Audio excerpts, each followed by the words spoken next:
I'm Jim Merzenich, and together with my brother here, Ed, we own, with our families, we own the Oak Basin Tree Farm. We're located in the Coburg Hills, about 6 miles south of Brownsville.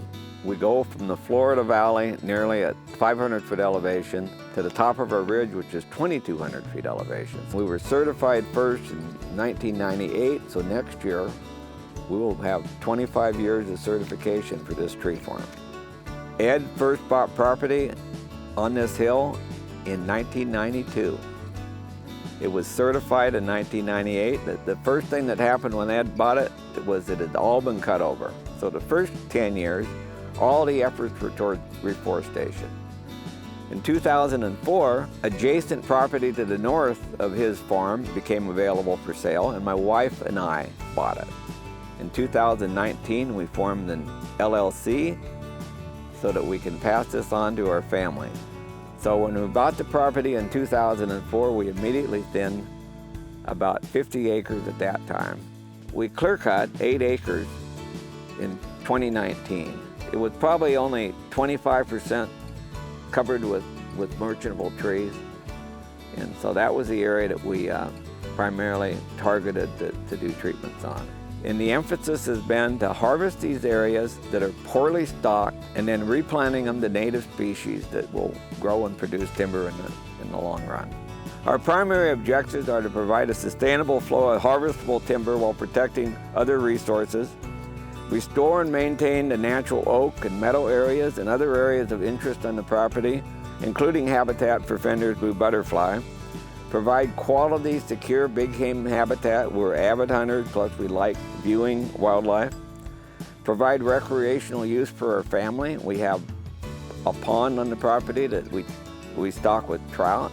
And use our farm as a laboratory to demonstrate that commercial timber management can be compatible with conservation and endangered species protection. We've been working cooperatively with the Bureau of Land Management and the Institute of Applied Ecology for nearly 15 years now, managing the oak habitat and managing the habitat for the endangered Fender's blue butterfly. Most recently, we got an EQIP grant from the NRCS last year. It enables us to go in, we use equipment to grind up all of the excess ponderosa pine stands in this thinning. Following that, we're pruning the stands to 12 feet. We're controlling the noxious weeds in it. In the area, these stands were horrible before we started the tree. You couldn't view into these stands more than about 30 feet, and they're great now. You certainly couldn't walk through them. Well, we have a neighbor, Randy, who comes up and helps us a lot. He's kind of adopted us.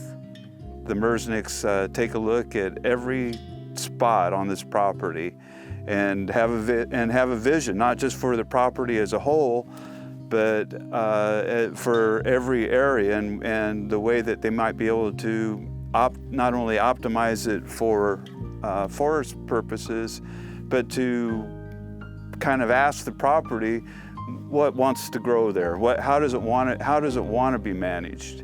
We have about 25 sets of bluebird boxes, and when we started this, we had like 1 pair of nesting bluebirds on the property. This last summer, I don't really know how many we had, and we're having at least 6, 7, identified nesting pairs. And we know there's other bluebirds that we see that are nesting in native cattedge. Tree farming's a passion with me, and it's a passion with Ed. We want to know that we bought a piece of ground that's better because of our presence here on Earth. To me, that's my legacy, and that's my legacy to my children. And my son helped us a lot when we first did a lot of the work, and now my daughter is very active. She's getting a degree in ecology from Oregon State, and we have other grandchildren of Ed and stuff that feel the same way, that have worked with us and they love this place.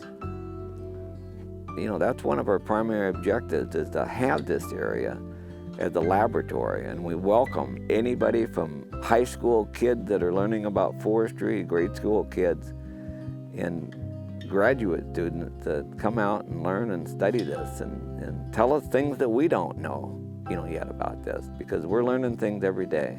We've also had people out, just to cut lumber on the mill. Years ago, We built a community hall in Salem, cut all the interior lumber for that. I mean, I think it's invaluable to be. I can't imagine not being a member of Small Woodlands and Tree Farm. Well, we're honored to be the Tree Farmer of the Year for Linn County, and we will be glad to represent Linn County if we go higher up in this competition.